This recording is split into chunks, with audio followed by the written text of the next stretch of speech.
Hello again, YouTube. This is Truth Man giving you the truth.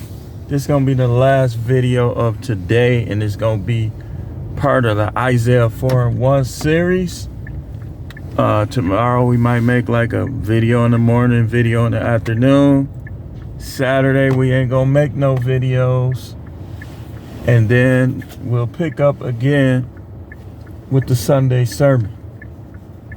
Now, Isaiah 4:1. It states, in that day, 7 women will take hold of one man and say, we will eat our own food, wear our own clothes. Only let us be called by your name. Take away our disgrace. The disgrace is the entitlement mindset that they have. OnlyFans, getting knocked off by multiple guys and within days of each other. Amateur POR, fill in the blank, playing Scrabble. All of these things are the disgrace, and they're going to lead to them being devalued by men. For one, that's not their purpose. For two, that's not God's plan. And guys be knowing what the scriptures say about how a wife should be, how a girlfriend should be. Y'all hear me saying it all the time. That if you are somebody's girlfriend, that you're supposed to be practicing being their wife, which means you're exercising, you're doing the things that a wife is supposed to do. Now, if you watch modern day television, and if you are too into social media, you're going to get a misconception of what the one above, the one who created us all, the one who gives us the ability to breathe and to live and to move, what he said a relationship should be. He didn't create us to be getting run around and catching STD. He didn't create us for a woman to be promiscuous. He didn't even create, matter of fact, if you're a man and you got multiple women, it's a way you're supposed to do that. It's a way you're supposed to go about that he approves. Most guys do it in a way that he doesn't approve. So, what's the subject matter in this particular Isaiah 4:1 series? What we're going to talk about today is how we should prioritize things and the order that we should keep when it comes to women. Now, how many of you decide to deal with is up to you. But I'm telling you, as a man of God, as a preacher, that nowhere in the scripture did the Most High say that you can only have one, other than the Apostle Paul saying a bishop must be a husband of one wife. And the reason why he said that is because they were establishing their belief system. And if you had a man trying to have all these wives, he wasn't going to be helpful to Paul. He wasn't going to do his part in establishing that belief system. So that's why he told them that. But that doesn't apply to everyone and to every situation. And as a result, you have women walking around here thinking they don't have to be at their best. Thinking, well, we made vows. He had to keep his vows. First of all, like I tell y'all all the time, y'all probably know what I'm finna say. What I'm finna say about vows. That you ain't supposed to make vows anyway. It's supposed to be yes or no. But the Bible does say, let every man speak the truth to his neighbor. So what you're gonna be in your marriage, that's what you be. That's why, as a man, if you practice polygyny, you're supposed to make that known up front. She can accept it or she can reject it. If she accepts it now and try to reject it later, then later she will be done. Later she will be handed divorce papers. But of course, you don't want to get a marriage license, because if you get a marriage license, it's not going to be that easy. So how do we prioritize? Well, you do it this way. You focus on the Most High first. If you're not a believer, then I mean, hey, you still can listen, but it's not gonna help as much. You prioritize the Most High first. And then after that, you focus on gaining resources or acquiring wealth or getting yourself in position financially to be able to sustain multiple women. Because guess what? Your concubine, you're supposed to be looking out for them too, and likewise them looking out for you. The money's supposed to go in a circle. It's not supposed to be the woman just getting everything and not giving anything. It's not supposed to be her money is her money and your money is your money. No, her money is your money and your money is her money, but you control the final outcomes as the man in the relationship. That's how it's supposed to be. So when you prioritize, like I said, you keep the Most High first. And next, you deal with building your resources, so on and so forth. I wouldn't advise you to have children without knowing that these women have a great possibility of being around. Because you can't say for sure with any of them. You can say a great possibility of being around. And what I would tell you to do also is to calculate the amount of kids that you want. If you were to pay child support, how much would you have to pay? If for those of you who really seriously want kids, you need to do this because the chances of her being the person that made you want to commit to her and being the person made you want to make her your concubine or your polygynous wife, her being that person when she starts to age, it's a very slim possibility that you're gonna want to keep her around. She might start trying to, well, you can handle it. She might start out, oh yeah, as long as you treat me good, go ahead.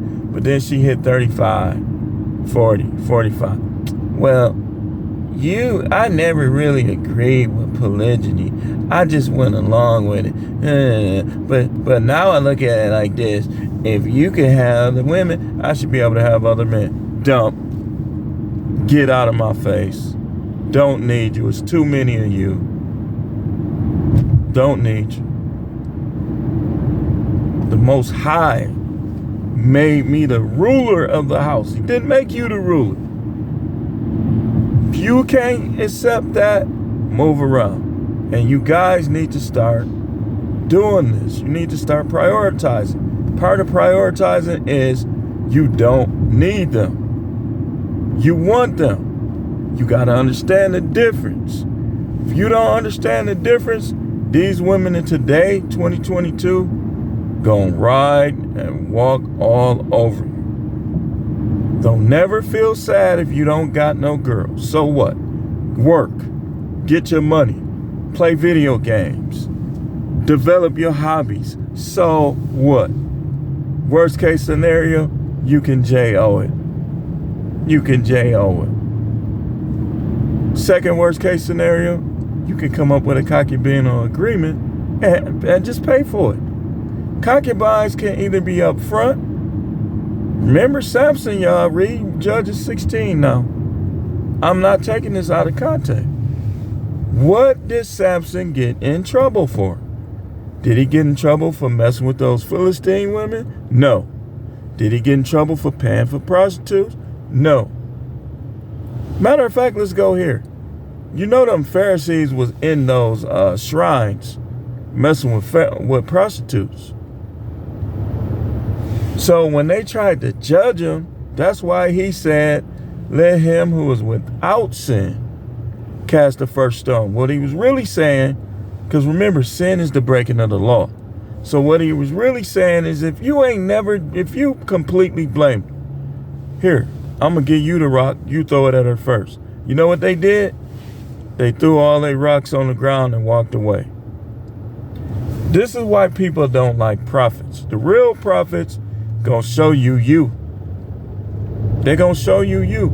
So what happens is people start arguing and start thinking everything you say is about them because some of what you say is gonna be about them. So they start thinking it's intentional. They start thinking this, that. This was weird. If you don't want to hear that strong, that type of preaching, why would you listen to a prophet? Something is going to hit you unless you perfect. If you perfect, then nothing will hit you. But if you not, stuff is going to hit you. And that's why prophets are often rejected. Man, that pastor don't want to hear. He want to think he's the man. He don't want to hear no prophet telling him this, telling him that. So, you prioritize. And part of that prioritization, like I said, is you distinguishing the difference between a want and a need. Needs always come first. Whether it's you dealing with the Most High, whether it's you dealing with money, with women, with kids, needs are supposed to take precedence over wants every time. So when you're dealing with these women, you got to know that they're wants, they're not needs. So when you deal with her, you get yourself in order. You be honest. You shouldn't be doing anything you got to lie about. You be forthright. You tell her the truth as a man. That's a woman. When you lying to her, you making her the man. So if you not really monogamous, but yet you making her believe you are, then who's the man? Who's the man? That's why Adam got punished. He was going to get everything for free. Everything was going to be easy for him. But he gave up his dominion to Eve and the serpent. So that's why he said, through much sweat you shall eat bread. The bread was going to grow on its own. But Adam, in his refusing to take dominance over Eve and that serpent, he gave up the blessing. That's what happens in relationships. When a woman won't do her role and she's still around, or a man won't fulfill his role and he still has that woman around, he gonna sweat more so than he would have. The universe would have funneled it through way easier. But you going against the universe by being a man who's in a relationship that he's not dominating. So this how it works. That's why y'all hear me talking a lot about dumping and about divorce. What you want to do is, if you ever saw enough in her to marry her, take a little time and try to get her on track. Get yourself on track. But whether you off track or on track, you still are the leader in the relationship. And y'all women need to understand this right here. It was perfectly put on a clip that Coach Greg shared where the two newscasters were arguing basically. He said, he was paraphrasing what he said. He said, you got to take the responsibility that comes along with making more money. Ain't no dating down. You a woman, there's no such thing as dating down. You don't have the dominance in a relationship anyway. I don't care if you do make more money than him. If you in a relationship with a man or a marriage, you are supposed to submit to his authority, whether you make more money than him or not. And if you don't, just do what 90% of them do. Go ahead and leave, but understand, if you choose to divorce a man because you think he's not ambitious enough, or you think he's not successful enough, or whatever the case may be, you can try to twist it any way you want. The fact, the Most High put it, anybody that get with you is committing adultery. because you still supposed to be his wife. You say, well, if that's the case, then what about all this sleeping with all this stuff? Listen, you know the truth. Once you learn the truth is going to hold you accountable. So if you didn't, let's say you were sleeping around and you didn't notice, the Most High is faithful and just enough to give you the leeway, so to speak, for a little while. But if the information is there and you ignore it, it doesn't count. You hear me telling you the truth.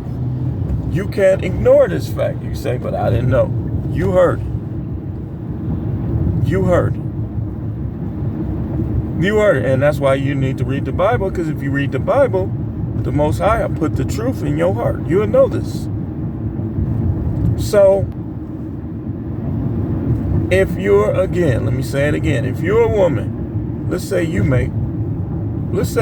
are very, very successful. You got hundreds of millions of dollars. And you try to say, well, I'm only dating a man on my level that make $100 million. So when he cheat on you, he be telling you in a monogamous, and he still be knocking women off. You brought it on yourself. When you could have had a man that could care less that you work, make that, he just likes you. He's just attracted to you. Y'all, do you want somebody or not? You want, well, he's going to take my money. A good man ain't going to fleece you out of your money. In fact, women should have prenuptial agreements too. You should have it where we leave with what we came with. Or some type of prenuptial agreement that's fair. Like, let's say well, I don't believe in men staying at home. I believe in men working. And look, y'all agreed that you gonna keep doing your thing, then just understand that there's gonna be other responsibilities. Now, what I would tell a man is, if you have a working spouse, then you should be doing a little more at home. You can't expect her to go to work and then come home and do everything. That's not fair. But at the same time, her being a wife, she should understand that if you choose to work, those responsibilities are not going to go away. This is part of the prioritizing as well. So women, this is what women do. Women put these high expectations, right? Y'all do know. Let me just say something. Not all, but there are a lot of guys with six-pack abs that don't like women at all. You do know that, right? So, the amount of guys that don't like women at all, when you require that they have six-pack abs, take all of those out of the equation. You see how that works? You see how that works? Now, at the same time you're requiring a man that has six-pack abs, think of how many men that you disqualifying that will be attracted to you, that will provide and protect you, that don't have six-pack. Listen, I don't got six-pack right now. Maybe one day I ain't got no six-pack.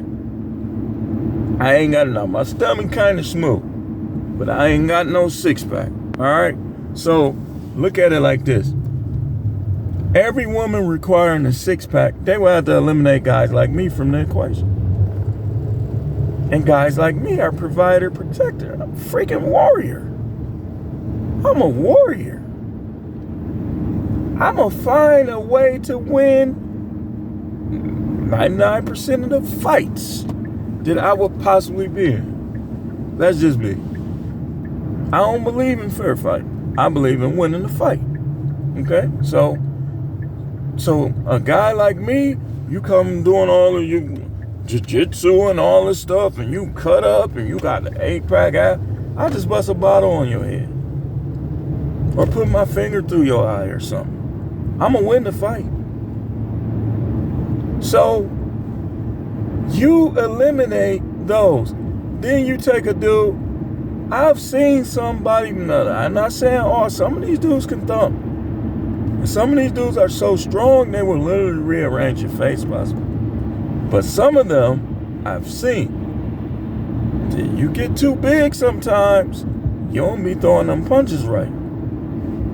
Like, look how muscular Anthony Joshua is. Anthony Joshua practically loses his first fight against every new person that he fights. Then he'll come back and win. This time he lost to Usyk again. But you never know. If he fought Usyk down the line, he probably would beat him. That's just something that's going on in his mind, mental. Whereas a person would have looked at Andy Ruiz against Anthony Joshua, they would have thought, Ruiz don't stand a chance. Man, Ruiz, and I like Andy Ruiz because Andy Ruiz, his fighting style is kind of similar to mine in terms of boxing. And I like the fact that Andy Ruiz was by no means a muscle man. But if you saw that look in his eyes before that fight, you looking at him like, man, is he finna win this fight? And he did, the first one. The second one, he kind of had a different look in his eyes. Like he was more comfortable. Like, and he probably thought Anthony Joshua was more of a punk, how he did him the first time. Joshua came in there like Muhammad Ali in him. Like he was doing some Muhammad Ali type stuff. And he won. So, to make a long story short, the point I'm making with that is when you as a woman, when you make your demands too high, you eliminate a lot of the could-be men. Just like a man, if you make yours too high, she gotta have a flat back, or she gotta have this or that. You're gonna eliminate a lot of women. Me personally, this is just me, based on my experiences in life, my observations. I don't have a problem with fat women or skinny women. I just don't. Like, they both all right with me. It's other attributes that I look at more than whether or not she's fat or skinny. If she's fat and can put her ankle on the back of her neck, what difference do it? Well, we ain't gonna go to. I'm just saying. I don't care about weave. I don't care about makeup. Now you see how that works. So if, let's say I had all of these, you're gonna eliminate the majority. And some people eliminate the majority on purpose, and that's perfectly fine. It's fine. But you have to prioritize wants from needs. What do you want? What do you need? And when you start prioritizing, people gonna fall off automatically. I need women who are going to be fully cooperative. I need women with strong sex drive.